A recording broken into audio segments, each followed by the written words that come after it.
नमस्कार, मैं शंभू कुमार सिंह और आप देख रहे हैं नेशनल दस्तक। इस देश में राम मंदिर का आंदोलन ने बीजेपी को सत्ता के शीर्ष पर पहुंचा दिया और सबसे ज़्यादा राम मंदिर आंदोलन में शामिल हुए एससी, एसटी, ओबीसी के लोग, और उनके हाथ में आज ठेंगा है। बाबा जी का ठुल्लू जिसको कहते हैं, बहुत असंसदीय शब्द है लेकिन उसकी का इस्तेमाल करूँगा, झुनझुना है आज। जिस राम मंदिर के आंदोलन को प्रोवोक किया गया, राम मंदिर आंदोलन की शुरुआत होती है, राजीव गांधी ने ताला खोला। वो सॉफ्ट हिंदुत्व वाले लोग हैं लेकिन ताला उन्होंने खोला। उसके बाद नरसिम्हा राव प्रधानमंत्री थे, मस्जिद गिरा दिया गया। और उसके बाद इस देश में बीपी सिंह की सरकार थी और मंडल कमीशन लागू हुआ था। मतलब ओबीसी जो बैकवर्ड कास्ट है, जो आज सबसे बड़ा चंक है, वोटर चंक है प्रधानमंत्री नरेंद्र मोदी और आरएसएस का, और इसीलिए प्रधानमंत्री नरेंद्र मोदी ने अपने आप को ओबीसी प्रोजेक्ट किया। और उस राम मंदिर आंदोलन से जो आडवाणी ने रथ यात्रा निकाली और ओबीसी का आंदोलन खत्म हुआ, आपकी पढ़ाई लिखाई, कॉलेज, संपत्ति। अभी मैं अपने ऑफिस में अपने कलीग को समझा रहा था कि शूद्र होने का हिंदू धर्म में जो माफ़ कीजिएगा, जो सनातन धर्म में जो व्यवस्था है, अछूत और शूद्र, उसके हिसाब से शूद्रों को और अछूतों को संपत्ति रखने का अधिकार नहीं है, पढ़ने लिखने का अधिकार नहीं है। तो आज मैं ये सब बातें क्यों कर रहा हूँ? क्योंकि एक नया मामला है, राम मंदिर का भूत फिर से जग गया है। और राम मंदिर का जो आंदोलन था, जब मंडल कमीशन लागू हुआ, बीपी सिंह ने लागू किया, और उस समय रामविलास पासवान, नीतीश कुमार, लालू प्रसाद यादव, शरद यादव जैसे लोग थे संसद में, और जनता दल की सरकार बनी बीजेपी की मदद से। और जब उन्होंने मंडल कमीशन को इम्प्लीमेंट किया और ओबीसी को आरक्षण मिला, उसके बाद आडवाणी जो है वो रथ यात्रा लेकर निकल गए और वहाँ जो शूद्र थे और अछूत थे उसके पीछे लग गए। और नतीजा ये हुआ कि आज बीजेपी की दूसरी सरकार पूर्ण बहुमत में है और आपका आरक्षण खत्म किया जा रहा है। अभी नया आंकड़ा है कि ओबीसी को मेडिकल कॉलेज के जो एमडी का जो दाखिला होता है, पीएचडी के जैसे आप मेडिकल कॉलेज की पढ़ाई करते हैं तो सबसे पहले नीट होता है, एमबीबीएस की तैयारी करते हैं और वहाँ दाखिला होता है। और जब आप एमबीबीएस कर जाएंगे तब एमडी करने के लिए फिर से आपको एग्ज़ाम देना पड़ता है और उसमें भी दाखिला होता है। तो नीट इसलिए लाया, कांग्रेस के ज़माने में नीट लाया गया। नीट में यह है कि जो स्टेट गवर्नमेंट है वो तो रिजर्वेशन देती है, लेकिन जो सेंट्रल गवर्नमेंट के हिस्से में सीट जाता है वो रिजर्वेशन नहीं मिलता है। कहीं किसी भी मेडिकल कॉलेज में 50, जो स्टेट गवर्नमेंट का मेडिकल कॉलेज है उसमें 50% सीट जो है वो नीट के हिस्से में है और 50% स्टेट गवर्नमेंट के सीट में। तो अब ओबीसी के आरक्षण को जीरो कर दिया गया। इस देश में जितने मेडिकल कॉलेज हैं जहां सेंट्रल के कब्जे में जो सीटें हैं, वहां जो है ओबीसी आरक्षण जीरो है। और ये इसीलिए कह रहा हूं कि ये उसी ओबीसी को नहीं दिया जा रहा है जो ओबीसी राम मंदिर आंदोलन में शामिल रहा, जो ओबीसी आज बड़े मात्रा में और शेड्यूल कास्ट के लोग बड़े मात्रा में बीजेपी के सपोर्टर है, और उसी की सरकार में सारी रोजी रोटी खत्म हो रही है। अब मैं आता हूं मुद्दे पर। कल से आपने टेलीविज़न देखा होगा, अवशेष मिले हैं, समतलीकरण हो रहा है अयोध्या का। जिस अयोध्या और जिस राम मंदिर के आंदोलन ने बीजेपी को सत्ता में पहुंचाया, अब वहां राम मंदिर बनने का फैसला भी आ गया है सुप्रीम कोर्ट से, लेकिन वहां समतलीकरण हो रहा है और उसमें जो साक्ष्य मिल रहे हैं उससे साफ है कि वो बुद्ध के निशानी हैं। और भारत एक बुद्धमय भारत था और भारत में बाबा साहब ने इसलिए बुद्धमय भारत का सपना देखा था। और पूरी दुनिया में आपके प्रधानमंत्री जाते हैं तो वो क्या कहते हैं, मैं बुद्ध के देश से आया हूँ। राष्ट्रपति में जाएंगे, भवन में जाएंगे तो आपको बुद्ध और सम्राट अशोक की मूर्ति मिलेगी। आपके वेंकैया नायडू दुनिया के किसी देश में जाते हैं तो वो कहते हैं कि मैं बुद्ध की धरती से आया हूँ। तो बुद्धमय भारत था। और बुद्ध कोई धर्म नहीं है, बुद्ध कोई विचार है, बुद्ध जीवन जीने की कला है, जो पंचशील का सिद्धांत है। बुद्ध कहते हैं कि जिस देश का राजा चिंतनशील, चरित्रवान और एथिक्स वाला होगा, नैतिकता वाला होगा, उस देश की तरक्की कोई नहीं रोक सकता। और वैसे ही राजा थे सम्राट अशोक। सोचिए बुद्धिज़्म का कितना प्रभाव है। जब बुद्ध के प्रभाव में सम्राट अशोक आते हैं, जब बुद्धिज़्म के प्रभाव में सम्राट अशोक आते हैं, तो सोचिए आज के नेता जिसको हम परिवारवाद कहते हैं, वो अपने बच्चे के लिए कितना संपत्ति बना के जाता है, एमएलए एमपी बना के जाता है। सम्राट अशोक जो सबसे, आज जो आप भारत माता की जय कह रहे हैं, आज जो विशाल भारत की आप कल्पना कर रहे हैं, उस विशाल भारत में एकमात्र राजा था सम्राट अशोक, जिसकी राजधानी पाटलिपुत्रा से लेकर कंधार तक था। और उस सम्राट अशोक ने अपने बेटे महेंद्र और अपनी बेटी संघमित्रा, जो उनके 2 बच्चे थे, उनको बुद्ध बनाया। उनका जैसे मेरे अभी बाल नहीं है उसी तरह से उनका मुंडन हुआ मुंडन नहीं, और उसके बाद वो धम्म के प्रचार प्रसार के लिए निकल गए पैदल। सोचिए कोई राजा अपने बच्चों को राजपाट त्याग करने के लिए कहेगा। तो ये है बुद्धिज़्म और ये है ह्यूमैनिटी, ये है त्याग, ये है नैतिकता। तो बुद्धिज़्म के जो पंचशील के सिद्धांत है उसमें सिर्फ मैं एक शब्दों में कहूँ तो उसको कहते हैं करुणा। अगर आपके मन में, आपकी आत्मा में, आपके विचार में करुणा नहीं है, दया नहीं है, तो आप इंसान नहीं हैं। इसका एक एग्जाम्पल देखिए, इस देश में, इस दुनिया में तमाम तरह के विचारधारा हैं, लेकिन बुद्ध की जो विचारधारा थी, उंगली माल जो डाकू था, जो उंगलियां काट लेता था, उसको बुद्ध ने कहा कि तुम हथियार त्याग दो और इंसान बनो, और वो बन गया। तो ये है बुद्धिज़्म, ये है। और इसलिए मैं बुद्ध को पसंद करता हूँ, इसलिए मैं उनकी वंदना करता हूँ, इसलिए मैं उनके सम्मान करता हूँ कि बुद्ध ने कहा कि तर्क करो। मैं कहता हूँ वो मत मान लो, तर्क करो, और तर्क की कसौटी पर। तो इसलिए मैं बुद्ध को सबसे बड़ा सोशल साइंटिस्ट, समाज वैज्ञानिक मानता हूँ। बुद्ध जो है वो तर्क करने की बात कहते हैं। बुद्ध कहते हैं कि अगर तुमने दुकान खोली और तुम्हारा दुकान नहीं चल रहा है तो तुम विचार करो कि तुम्हारा दुकान क्यों नहीं चल रहा है। वो भाग्य के भरोसे, वो किसी अद्वितीय शक्ति के भरोसे आपको नहीं छोड़ते हैं, वो आपको कर्म करने के लिए प्रेरित करते हैं। वो कहते हैं लेकिन एक शर्त है उनके साथ कि करुणा हो तुम्हारे अंदर। मतलब जब आपके अंदर करुणा होगा तो आप न तो आपके अंदर भय होगा, ना आपके अंदर भ्रष्टाचार होगा, आप सबका ख्याल रखेंगे, तो आप कोई भी अनैतिक काम करने से बचेंगे। तो ये जो सारा मैं भाषण दे रहा हूँ, ये भाषण इसलिए दे रहा हूँ कि अयोध्या में हम सब जानते हैं कि पुष्यमित्र शुंग, जहाँ से ब्राह्मणी राज्य की स्थापना होती है, उससे पहले बृहद्रथ जो अंतिम मौर्य शासक हैं, उनके ससुर थे पुष्यमित्र शुंग, और उन्होंने भरे दरबार में बृहद्रथ की हत्या की और राजपाट पर कब्जा किया। तो राजाओं के दौर में ये सब चलता था। और उसके बाद उन्होंने अपनी साकेत राजधानी बनाया, और उसके बाद बुद्धिस्टों की, मोंगों की हत्या की दौर शुरू हुआ। और उसी प्रयागराज, जिसको माफ़ कीजिएगा, आज जिसको कहते हैं कि जो अयोध्या में जो नदी बहती है, तो उसमें इतने सारे नरमुंड फेंके गए थे, क्योंकि राजा ने ऐलान किया था कि जो एक बुद्ध का सर काट के लाएगा उसको 100 असरफियाँ मिलेंगी। तो लोग, जितने मोंग थे, जितने बुद्धिस्ट थे, उनका सर काट के ले जाते थे, और इसीलिए उसको सरयू, सर से भरा हुआ नदी था, इसलिए सरयुग नदी कहते हैं। तो वहाँ हुआ। हम सब जानते हैं भारत में सबसे ज़्यादा, जैसे राजेंद्र प्रसाद सिंह लिखते हैं कि अगर धरती के नीचे जो चीज़ निकलेगा वो पुराना होता है। जैसे मंदिर, अगर प्राचीन आप मंदिर कहते हैं, लेकिन आपका मंदिर 100 साल पहले पुराना है और हमने 500 साल पहले घर बनाया, तो हमारा घर ज़्यादा पुराना हुआ। तो आप जहाँ भी टीले की खुदाई करेंगे वहाँ आपको बुद्ध विहार मिलेगा, बुद्ध स्तूप मिलेंगे।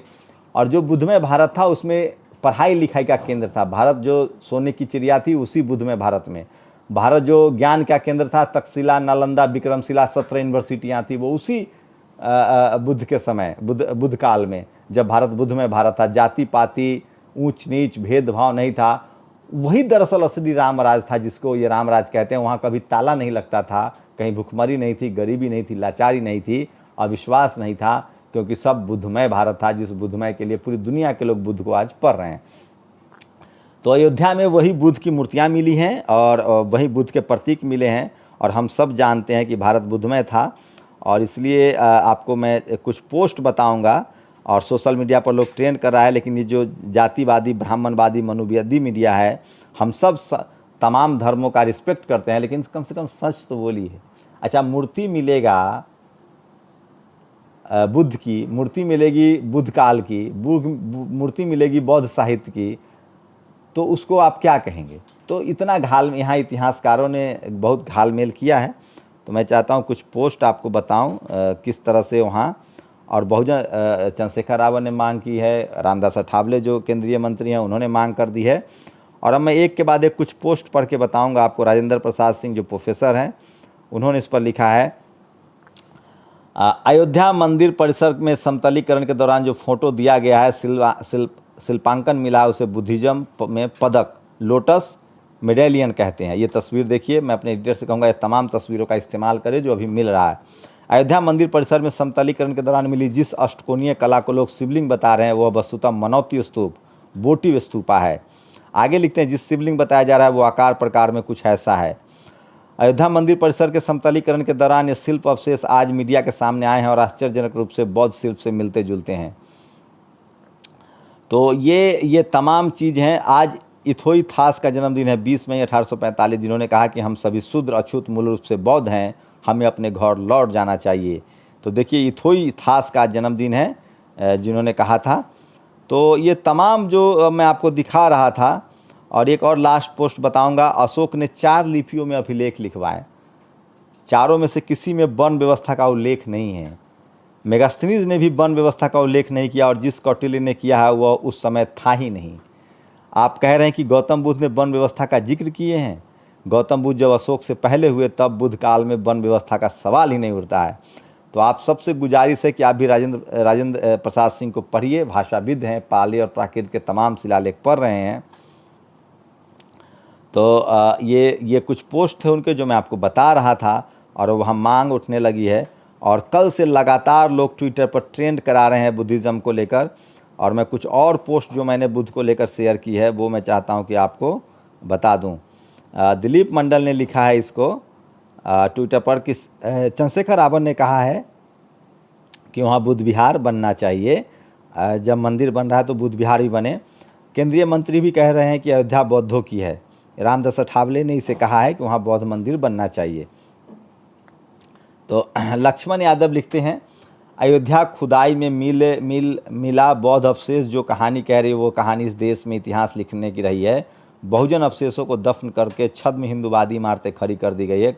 आप बहुत सारे मंदिरों में भगवान का श्रृंगार उतारेंगे ना तो बुद्ध के निशान मिलेंगे। तो भारत बुद्धमय भारत था, और बुद्धमय भारत के पक्ष में मैं इसलिए हूँ कि उसमें इक्वालिटी है, फ्रेटर्निटी है, समानता है। आपका जो संविधान है उसमें बुद्ध साहित्य की भरमार है बाबा साहब ने, चाहे वो विनय पिटक हो, ये जो चाहे वो अयोध्या में जो कुछ चल रहा है उसकी कई कैमरों में से 24/7 वीडियो रिकॉर्डिंग होनी चाहिए। वहाँ बाहर से लाकर कुछ भी रखा जा सकता है। बौद्ध विरासत की रक्षा होनी चाहिए। तो हमें भी हक है अपने विरासत की रक्षा करने का। और इसे शिवलिंग बता रहे हैं कुछ चैनल, शिव का सम्मान है लेकिन ये शिवलिंग नहीं है। दिलीप मंडल ने आगे लिखा है, तो आगे लिखते हैं, कई मूर्तियों का श्रृंगार हटा दीजिए तो बौद्ध प्रतिमाएं मिलेंगी। तो ये देखिए इस देश में किस तरह से। और किरण यादव लिखती हैं, बुद्ध नगरी अयोध्या सुप्रीम कोर्ट संज्ञान ले, सत्ता के दुरुपयोग कर मंदिर बनी तो फिर टूटेगी मंदिर। ये किरण यादव का पोस्ट है। मैं किसी के भी धर्म अवशेष को तोड़ने के पक्ष में नहीं हूँ। और समर राज लिखते हैं, बाबरी के विध्वंस पर जश्न मनाया जा रहा था, बानर सेना द्वारा नाचा और गाया जा रहा था, कोर्ट के फैसले का नाम लेकर दूसरों को चिढ़ाया जा रहा था, मगर समतलीकरण में विवादित स्तर से निकला अवशेष बौद्धिस्ट कमल पदक यानी लोटस मेडेलियन है। अब क्या होगा।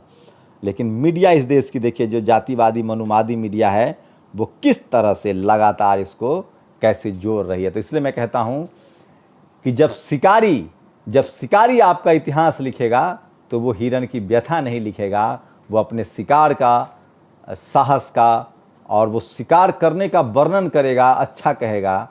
इसलिए जो पीड़ित है, जब हिरण अपना इतिहास लिखेगा तब वो बताएगा कि उसका शिकार हुआ था और वो कितना तकलीफ़ में थी। तो जो तमाम इतिहासविद हैं, पढ़े लिखे लोग हैं, वो बता रहे हैं। सोचिए, आज आपके पास अखबार नहीं है, टीवी नहीं है, मीडिया नहीं है, आपके पास सरकार भी नहीं है। आप सोचिए, आज जो सड़कों पर हैं उनकी सरकार नहीं है, उनके लोग सीएम पीएम नहीं है। एक कहावत सुनी है आपने, ये सच्चाई है। प्रसव की जो पीड़ा है ना वो कोई महिला ही बयां कर सकती है। जिस देश में SC ST OBC माइनॉरिटी की संख्या 85% है, और जब आपके लोग सत्ता में नहीं होंगे, मीडिया में नहीं होंगे, ब्यूरोक्रेसी में नहीं होंगे, जुडिशियरी में नहीं होंगे, तो आप इस देश में दूसरे दर्जे का नागरिक घोषित कर दिए जाएंगे और आपके हक अधिकार छीन लिए जाएंगे। एक मैं आपको मंत्र देता हूं, इस देश के किसी भी ऐसे लोग से बात कीजिए जो आरक्षण की कैटेगरी में नहीं है अभी। अब तो खैर जनरल को भी 10% आरक्षण है, उनसे पूछिए तो वो क्या कहेंगे, आरक्षण के खिलाफ खड़े होते हैं।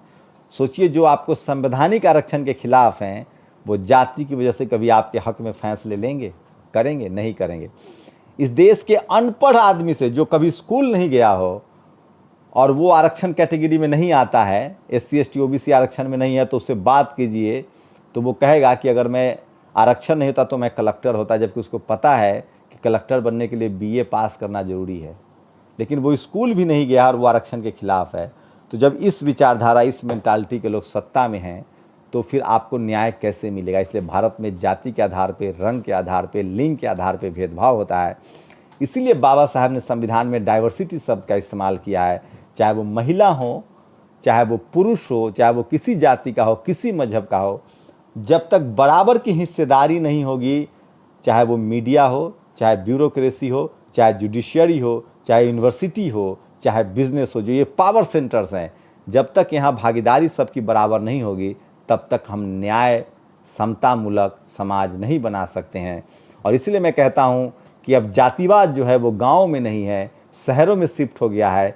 पावर सेंटर जहाँ मीडिया, ब्यूरोक्रेसी, जुडिशियरी, बिजनेस और यूनिवर्सिटी, ये जो 5 पावर सेंटर्स हैं, जहाँ से ताकत है आर्थिक रूप से, सामाजिक रूप से, जहाँ ताकत है इनमें, और इस जगह पर जातिवाद है और इसमें बहुजन समाज की भागीदारी नहीं है, इसलिए आपकी बात करने वाला कोई नहीं है। और सोशल मीडिया पर हमारे जैसे कुछ लोग हैं जो बात कर रहे हैं, उनको हमेशा डराया धमकाया जाता है कि तुम्हें मार दिया जाएगा। मैं उनको एक ही बात कहता हूँ कि मेरी पूरी लड़ाई इज्जत से मौत की है। जलालत की ज़िंदगी को आपको मुबारक हो। मैं बाबा साहब की इस लाइन को आत्मसात कर चुका हूँ कि ज़िंदगी लंबी नहीं, शानदार होनी चाहिए, और मैं उसके पक्ष में हूँ। और मैं बहुजन समाज के लोगों से अपील करता हूँ कि जो संविधान है आपका, जो संविधान नहीं मानता है वो राष्ट्रद्रोही है, वो देशद्रोही है। जो संविधान को न माने, हम संविधान के मानने वाले लोग हैं, हम असली राष्ट्रवादी हैं, हम मजबूत भारत के पक्षधर हैं। और मजबूत भारत का मतलब होता है कि जो तमाम जातियां हैं, तमाम मजहब के लोग हैं, तमाम लोग की भागीदारी, सबको उसका अधिकार मिलना चाहिए। किसी भी तरह के शोषण के हम खिलाफ हैं। इसलिए मैं कह रहा हूँ कि जो बुद्धमय भारत का सपना है वो इसीलिए है क्योंकि बुद्ध में पंचशील है। सील पर, सील मतलब समझ रहे हैं, कैरेक्टर पर जोर दिया गया है, और आपके गुण के हिसाब से आपकी पूजा होती है, न कि आपकी जाति के हिसाब से। आप लोग की क्या प्रतिक्रिया है अयोध्या को लेकर? ट्विटर पर ट्रेंड हो रहा है, आप लोग क्या सोचते हैं? अपनी प्रतिक्रिया जरूर दीजिए। आपकी प्रतिक्रिया बहुत ज़रूरी है क्योंकि सोशल मीडिया ही सच्चा मीडिया है, सोशल मीडिया ही बहुजन मीडिया है। अपनी प्रतिक्रिया जरूर दीजिए। शुक्रिया। नेशनल दस्तक की आपसे गुजारिश है कि अगर इसको बचाना चाहते हैं तो नेशनल दस्तक को सब्सक्राइब करने के लिए रेड कलर के सब्सक्राइब बटन को दबाएं, फिर बेल आइकन की घंटी दबाएं। नेशनल दस्तक को बचाने के लिए बहुत जरूरी है कि हर खबर को शेयर करें, लाइक करें, कमेंट जरूर करें।